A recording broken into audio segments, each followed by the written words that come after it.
Bah moi ça fait un petit moment que j'en ai entendu parler, enfin depuis que je suis assez petite finalement, mais je connaissais pas exactement le projet à son état pur, mais franchement ça a l'air d'être un super projet et puis justement un lieu où tout le monde puisse vraiment se rassembler dans le quartier et que ça soit peut-être plus régulier de se rencontrer, pas seulement à une fête, par exemple de la première feuille ou quand il refait beau et qu'on se retrouve dans un lieu où c'est ouvert et justement c'est peut-être plus compliqué, par exemple aujourd'hui il pleut donc il y a sûrement moins de gens qui sont là aussi sous des canons, mais qu'il y ait un lieu fermé finalement mais qui soit quand même ouvert dans le sens où il y aurait tout le monde qui se rejoindrait quoi. Moi j'en ai entendu parler plus récemment, mais ça a l'air d'être un bon projet je pense. Je trouve que c'est chouette de regrouper chaque chose ensemble plutôt que d'avoir chaque petite association de son côté.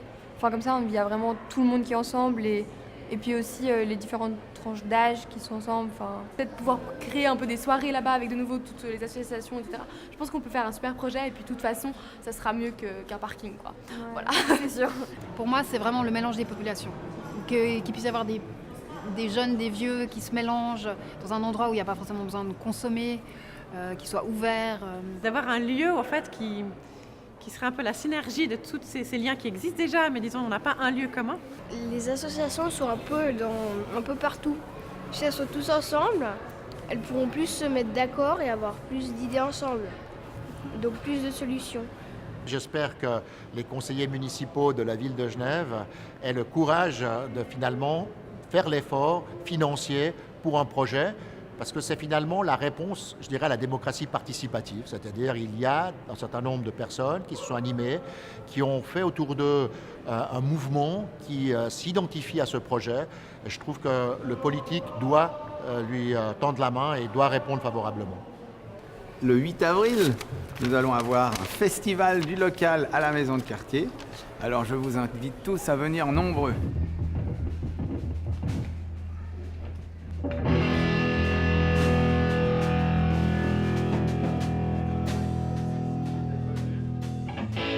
Oh!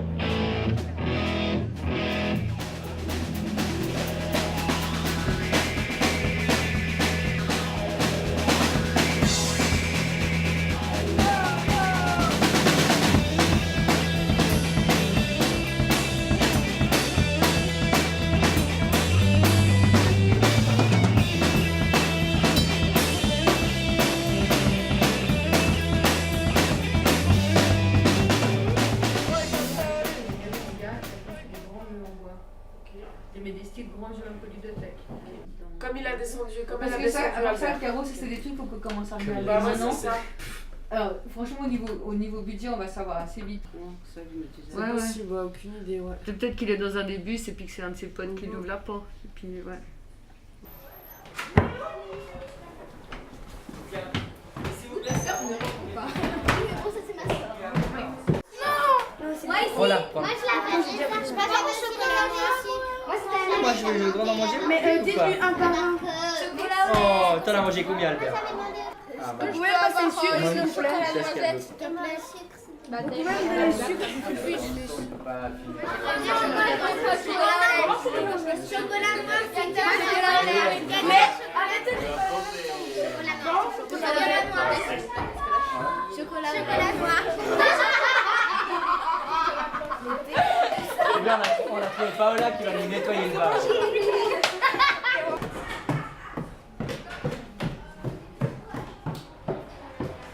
Le rôle des maisons de quartier, déjà, en règle générale, c'est de créer du lien entre les habitants.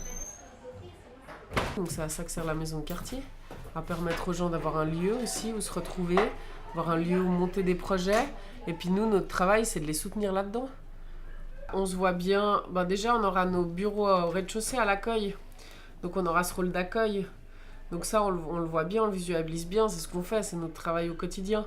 Donc ça nous va bien de faire ça, même on n'aurait pas vraiment aimé de ne pas le faire, mais c'est vraiment notre boulot, donc c'est vraiment super.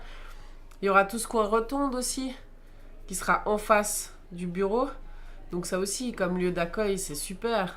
La maison de quartier, ouais, ce sera sûrement le rôle, enfin le cœur peut-être de cet espace, mais aussi parce que contrairement aux autres associations qui vont être dans les lieux, ben voilà, la Madeleine, elle aura un lieu très spécifique à elle, la ludothèque aussi, la maison de quartier, elle va un peu tout occuper, et puis la Madeleine, leur mission, c'est de s'occuper des enfants. C'est ça le travail des éducateurs et éducatrices de la Madeleine. La ludothèque, leur mission, voilà, c'est de faire découvrir des jeux à tout le public, etc. La maison de quartier, notre mission, elle est très large et elle touche beaucoup de publics. Et elle touche beaucoup de domaines différents et on est moi j'aime bien quand Ariane elle dit ça, on est des généralistes. Donc d'un côté c'est assez logique que ce soit la maison de quartier qui ait ce rôle-là. On fait déjà, enfin à l'intérieur de la maison de quartier, il y a déjà des activités qui touchent plusieurs générations. Mais là je pense que ça va être encore plus visible puisqu'il y aura les tout petits, depuis la crèche jusqu'aux personnes âgées. Donc on pourra imaginer des activités qui vraiment touchent toutes les tranches d'âge. Et je pense que ça sera plus facile à réaliser qu'ici, puisqu'ici, les personnes âgées, mobilité réduite, les tout petits, c'est pas possible.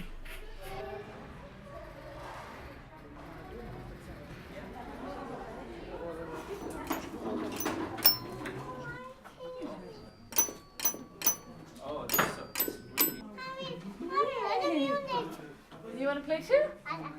Okay. Oh, good boy, brilliant.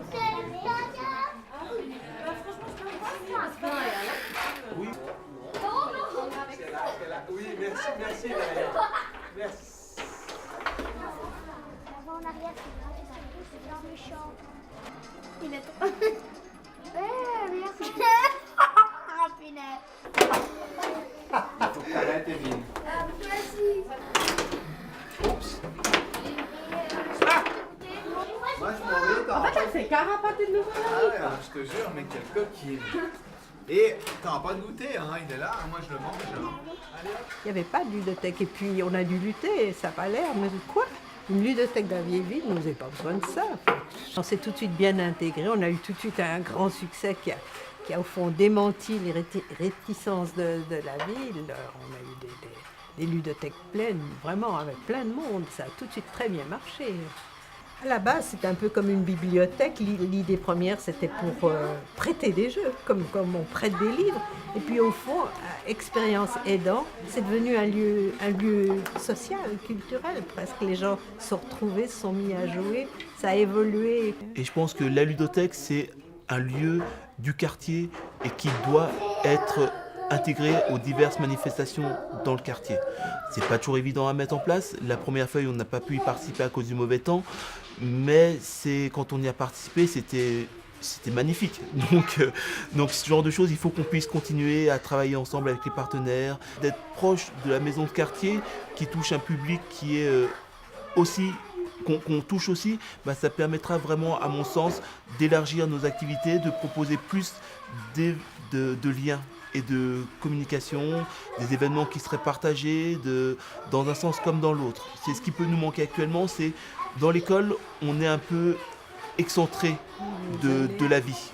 Donc ce sera plus facile pour nous d'avoir une porte d'entrée sur l'intergénérationnel, sur des projets spécifiques, du handicap, ce qu'on fait actuellement pas du tout.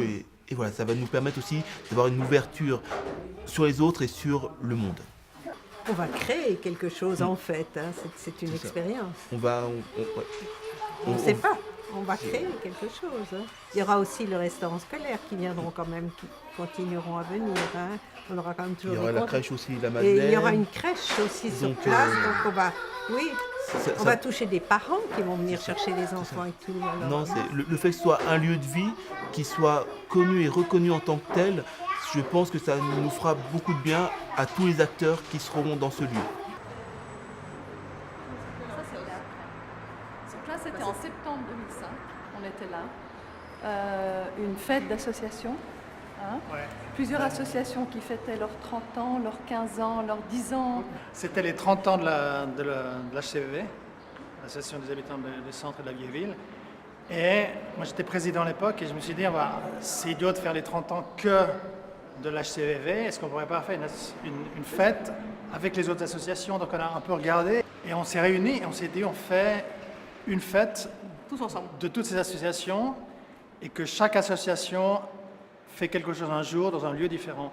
Donc on a fait tout ça et puis on avait décidé de faire un moment où il y avait toutes les associations qui pouvaient dire ce qu'elles étaient, ce qu'elles faisaient. On a décidé de le faire ici. On s'est retrouvés là. Absolument. Avec des photos, au mur. Et on s'est tous retrouvés ici. On s'est tous retrouvés, surtout entre nous, il n'y avait pas beaucoup de spectateurs. Que les associations. Mais c'était quoi, automne 2005? Ça, c'était septembre 2005. Et alors, j'étais avec Elisabeth, ça me faisait très bien, et tout d'un coup, quelqu'un est sorti. Nous, on n'avait pas la clé pour rentrer, et on s'est dit, comme la porte s'ouvre et puis elle se ferme lentement, on s'est engouffré. Curiosité du moment. Et on est parti dans l'aile Coladon, et on s'est dit, waouh! Mais c'est un scandale. On peut y aller. Voilà.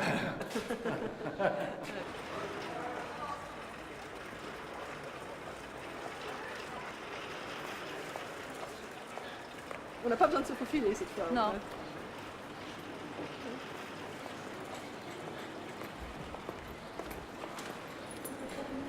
Il y a encore des voitures.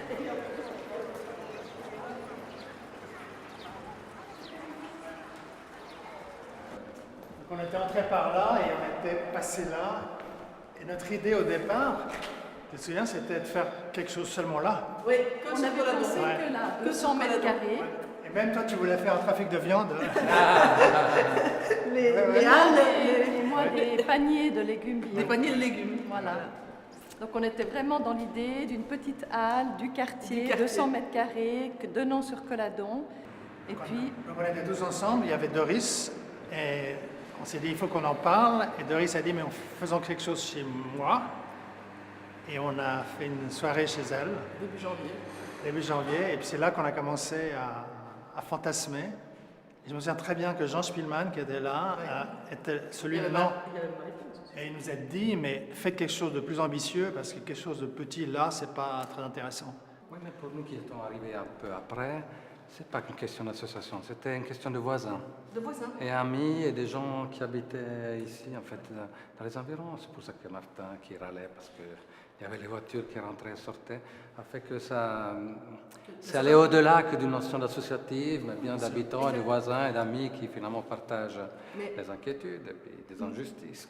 Il y avait beaucoup d'interactions parce que, en fait, beaucoup d'habitants étaient tous plus ou moins à un moment ou à un autre très impliqués dans les associations eux-mêmes. Et je pense que tout le monde a rêvé de faire autre chose que d'un lieu pour les voitures. Après, vous êtes venu taper la porte parce que peut-être que je pouvais être le crayon de cette affaire. Et puis c'est vrai que je me souviens, vu que les projets qu'on faisait déjà pour la ville, un peu informés aussi de la potentielle crèche qui devait se faire à côté. Et puis on s'est vite dit que là, il y avait peut-être la moitié du budget qui était déjà là, si on peut être très concret. Ouais. Non, mais je pense aussi que pour moi qui n'étais pas autant dedans que vous, c'était une question de patrimoine à sauvegarder. Ce qui fait quand même mal au cœur, au-delà de tout ça, que c'est un parking de la vieille ville, c'est un parking dans des bâtiments qui font patrimoine, qui font un peu l'histoire de la Genève encore intramuros. Hein.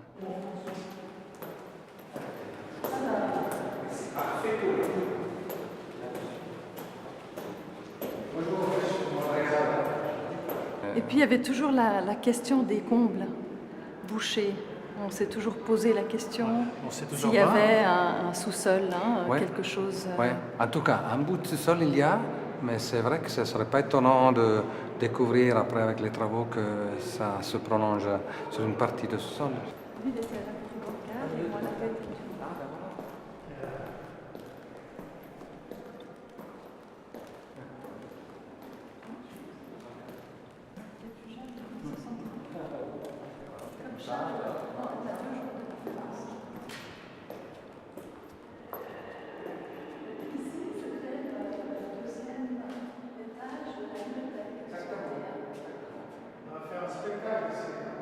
Donc l'idée de ce lieu, c'était aussi un préau couvert. Hein. Ah Une ouais. place, La une place du village. couverte. La place du village Voilà, couverte. c'était ça. C'était pour avoir l'équivalent du bourg de Four durant l'hiver. La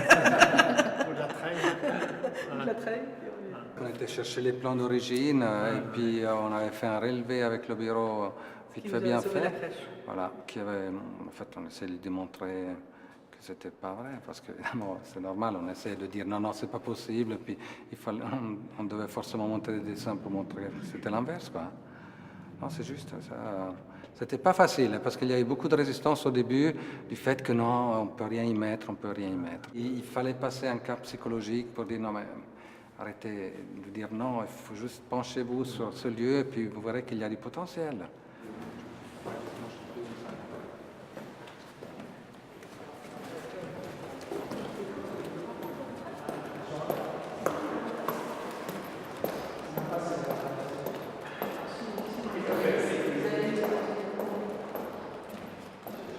Autour des années 92-93, j'ai lancé une pétition pour changer l'affectation de ce manège qui était uniquement destiné à abriter des voitures et il n'y avait plus aucune vie, disons, dans le quartier par rapport à ce manège qui était très vivant les années précédentes.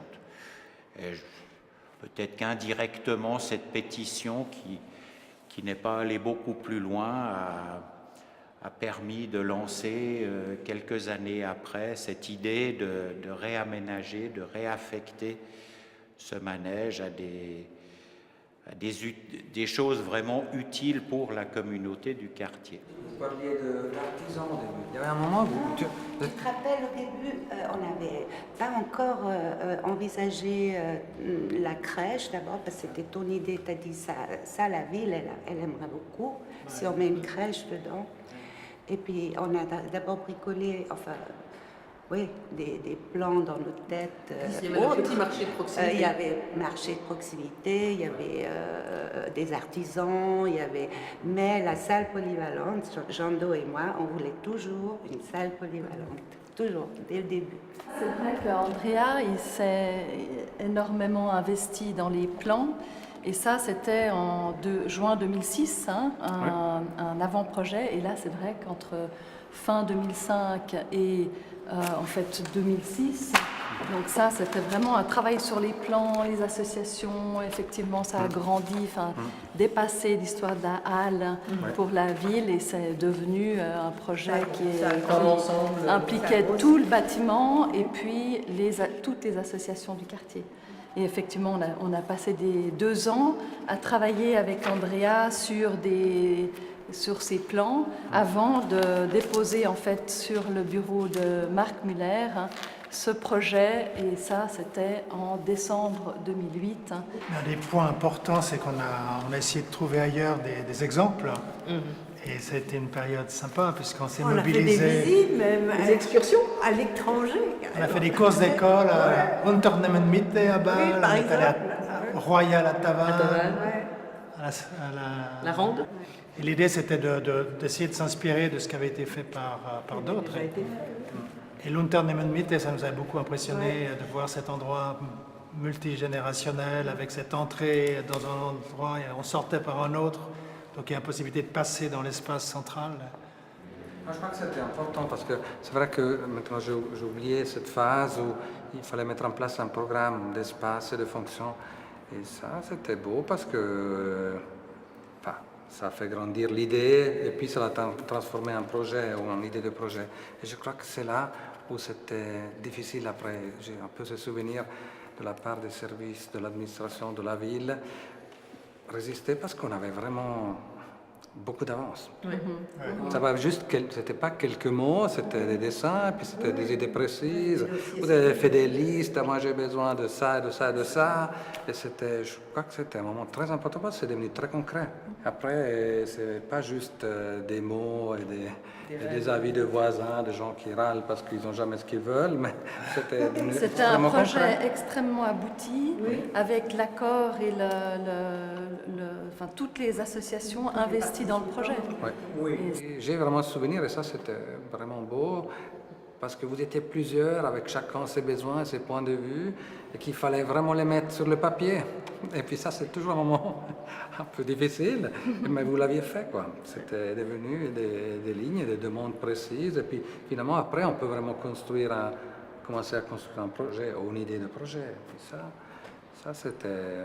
Je veux dire, pour moi, c'était étonnant, parce que c'est vrai, c'est la première... Vu que je pratique ce type de projet autrement, donc après des concours, quand les choses sont déjà décidées, là c'était un peu à l'origine de tout, et puis de voir des associations qui ont c'est des personnalités différentes, des intérêts différents, des fois c'est même des concurrents, parce qu'ils veulent cet espace, mais moi je le veux aussi, alors comment on se met d'accord, comment on le partage. Il y avait toujours la chance, dans ce lieu, d'avoir cet grand espace au centre, qui finalement arrangeait tout le monde, parce que par moment pouvait être utilisé par un ou par l'autre. Madame de Tassigny nous avait dit, si vous réalisez ce projet, c'est le rêve absolu.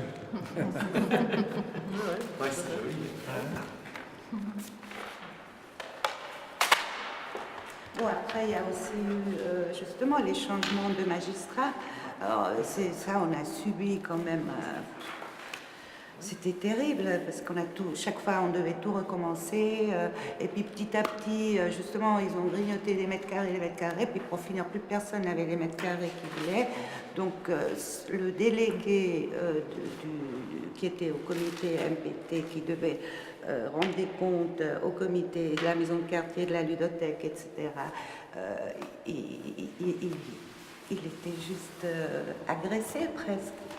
Enfin, moi, en tout cas, j'ai eu beaucoup de peine à la maison de quartier pour défendre les nouvelles idées. C'était juste pas acceptable pour eux. Et là, on a beaucoup ramé quand même. C'est des moments très difficiles.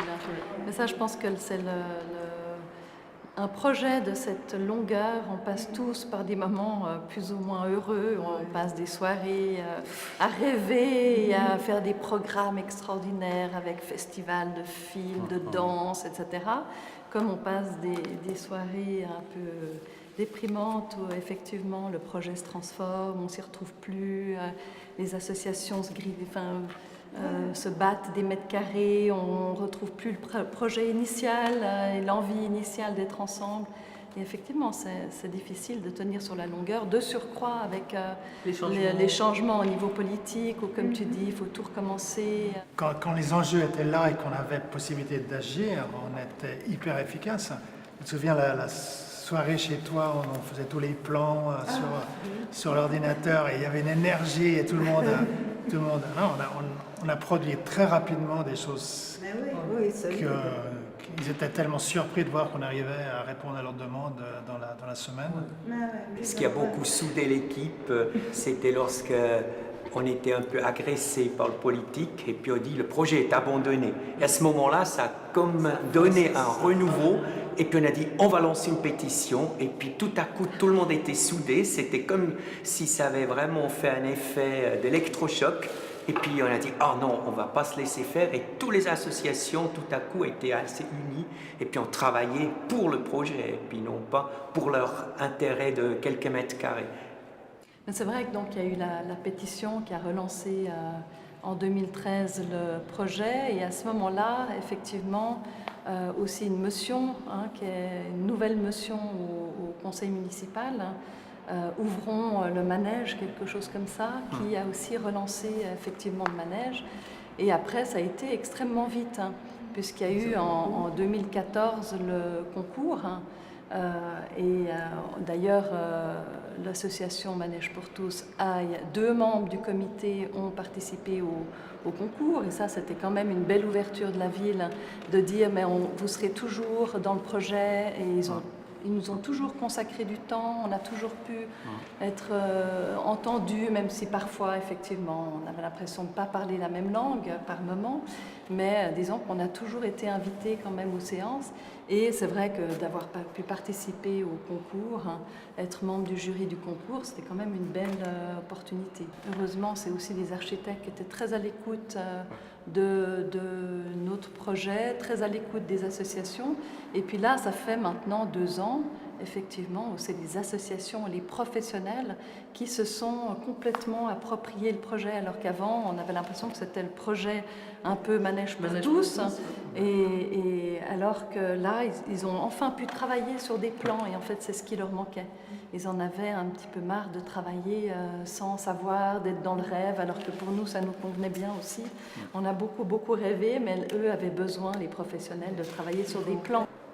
Moi, je dirais que la chance, c'est aussi que c'était un bon concours, avec un bon jury, très varié, et puis que sont tombés sur des bons architectes. Je crois que je les connais peu, mais j'ai la sensation que c'est des gens sensibles et qui sont à l'écoute.